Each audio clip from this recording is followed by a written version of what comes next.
ભરૂચ જિલ્લાના જંબુસર તાલુકાના કારેલી ગામે એક એવી ઘટના બની છે જેને લોકો જોઈને સમગ્ર ગુજરાતમાં ચકચારનો વિષય બન્યો છે। ફૂલમાળી સમાજના એક યુવાન દ્વારા પરિણીતા સ્ત્રીને ભગાડી લઈ જવાના કારણે દરબાર સમાજની લોકો દ્વારા એકત્રિત મળી અને જેસીબી દ્વારા ફૂલમાળી સમાજના જે ભગાડી લઈ જનાર યુવક છે તે સહિત 5 લોકોના મકાન પર જેસીબી ફેરવી દેવામાં આવ્યું છે।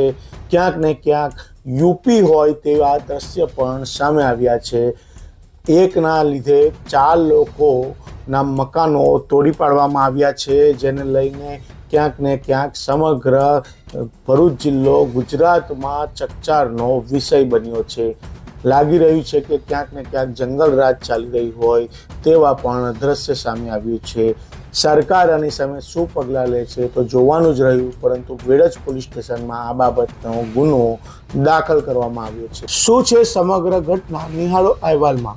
કાનમ એક્સપ્રેસની ટીમ આજે આવી છે ભરૂચ જિલ્લાના જંબુસર તાલુકાના કારેલી ગામે। કારેલી ગામમાં એક એવી ઘટના બની છે જેને લઈને સમગ્ર ભરૂચ જિલ્લો નહીં ગુજરાતમાં એક પ્રત્યાઘાત પડે એવી એક ઘટના બની છે। એક યુવાને પરિણીતા સ્ત્રીને લઈને ફરાર થવાના કારણે ભોગ બન્યું છે 5 જેટલા કુટુંબો। 5 કુટુંબોના મકાનો તોડી પાડવામાં આવ્યા છે।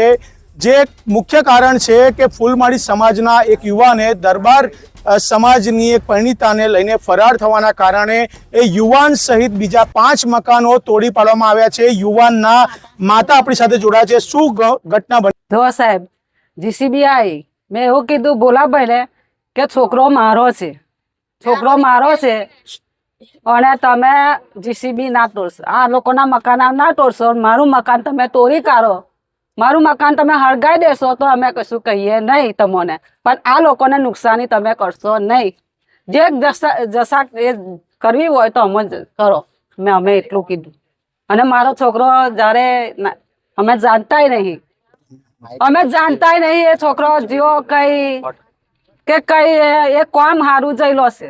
હવે એ કામથી અમે નહીં આવ્યો, એ છોકરો મારો આવ્યો નહીં, કર્યા કામથી નહીં આવ્યો। હવે એ લોકોએ કઈ ગોમ કહી દીધો હોય કે કહી દીધો તો અમે જાણતા નહીં। તો તે કાલે પોલીસની આંકલાઈસી પોલીસ આવી ત્યારે અમને જાણ થઈ કે તમારો છોકરો કહી ગયો કે તો હું નથી પણ મારા ઘરવાળા હતા બુદ્ધિ જેવા। તો પછી એવું કહેવા માંડ્યા તો તમારે કાલે હાજર થવાનું આંકલાઈ, પણ અમે હાજર આજે કેમ ના થયા કે હમણાં મકાન તૂટી ગયા ને એટલે અમે ત્યાં હાજર થયા નથી। આ સમગ્ર જેમ બતાવ્યું કે યુવાનના માતાએ જણાવ્યું કે આગલાઓ બોલાવ્યા હતા અને કેમેરામેનને કહીશ કે આ દ્રશ્ય બતાવે। આ તમામ મકાનો જે જેસીબી દ્વારા તોડી દેવામાં આવ્યા છે, કોઈ કારણ નથી। જે ગરીબ માણસોના મકાન તોડી કાઢ્યા છે, આ લોકો રહેશે ક્યાં? જે આ દ્રશ્યમાં દેખાઈ રહ્યું છે, કેમેરામેનને કહીશ કે તમામ મકાનોને ઝૂમ કરીને બતાવવામાં આવે કે આ દ્રશ્ય શું છે, આ કયા કારણસર આવી ઘટના બની છે। અને એક યુવાનના કારણે 5 જેટલા મકાનો અને રહીશોને એક ભારે તકલીફ પડી છે। અને આ તકલીફના કારણે જોઈએ તો ક્યાંક ને ક્યાંક આ ગરીબ લોકોને હાલાકી અનુભવી પડી છે। અને એ આપણી સાથે આ સમાજના વધુ એક માણસ જોડાઈ ગયા છે। કેમેરામેનને કહીશ કે આ બાજુ આ દ્રશ્ય બતાવે અને એમને પૂછીએ કે ભાઈ શું ઘટના બની છે? સંજયભાઈ મારું નામ સંજયભાઈ છે। હું એવું કહેવા માંગુ છું કે એ છોકરો લઈને ભાગી ગયો તે અમે તો જાણતા નતા જ, અમને તો ખબર કઈ છે જ નહીં કે એ છોકરો લઈને ભાગી જવાનો છે। કારણ કે એ માણસ કામ કરવાની દાનતથી ગયો છે કે કામ કરવા જઉં છું, એ ઠેલો બેલો બધું ભરીને બધા સાધનો ઓજારો બધા લઈ ગયો છે અને ત્યાં અંતરિયાળથી ભાગીને નાહી જાય ત્યાં અમારે શું કરવું? અમારે કહેવાનો મતલબ એવો હોય। અને બીજા દિવસે 5-6 દિવસ થયા હતા પોલીસ ઓખલાઈથી આવી ત્યારે અમને ખબર પડી કે આ પોલીસ આવી છે કે લઈને ભાગી ગયો એવું કહેવા માંડ્યા, નકર ત્યાં સુધી તમને કોઈ જાતની ખબર હતી નહીં। આ યુવાનનું નામ શું છે? આ યુવાનનું નામ મહેશભાઈ કાળીદાસ છે। આખું નામ? મહેશભાઈ કાળીદાસ ફૂલમાળી। તો પછી એવો ભાગી ગયો, હવે એની મેં અમારું કયો ગુનો? આ જે ઘટના બની, જે તોડી કાઢ્યા મકાન, એ બાબતે આપણે કોઈ જગ્યાએ રજૂઆત કરી છે?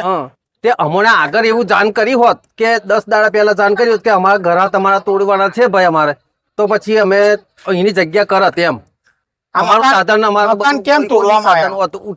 મકાન તોડવાનું કારણ શું? મકાન તોડવાનું કારણ જ આવ્યું કે આ જે લઈને ભાગી ગયો એને લાવો, નહીં તો પછી તમે અહીંથી દેશો તો છોડી દો, એવું કહેવા માંગે છે. મૂળ વતની તમે ક્યાં? અમે મૂળ વતી કારેલીના જ છે, પછી અહીંથી ક્યાં જવાના? જેમ જણાવ્યું કે ભાઈ કારેલી ગામના મૂળ વતની છે. કેમેરામેનને કહીશું કે આ સમગ્ર જે ઘટના બની છે, આ લોકો અહીંયા ટોળે વળ્યા છે. કેમેરામેનને કહીશું કે દ્રશ્ય બતાવે કે લોકો અહીંયા ટોળે વળ્યા છે. આ સમગ્ર ઘટનાને લઈને આ લોકોના મકાનો તૂટ્યા છે, નાના નાના બાળકો છે, મહિલાઓ છે, બેઘર બન્યા છે. તો શું હવે સરકારી તંત્ર આ લોકો સામે શું સહાય કરશે કે નહીં, અને જેના દ્વારા મકાનો તોડી દેવામાં આવ્યા છે એ મકાનોને નવા બનાવીને આપવામાં આવશે કે તેઓને વળતર આપવામાં આવશે કે નહીં, તે જોવાનું રહ્યું. અને સાથે સાથે આ લોકો દ્વારા પોલીસ ફરિયાદ પણ કરવામાં આવી છે.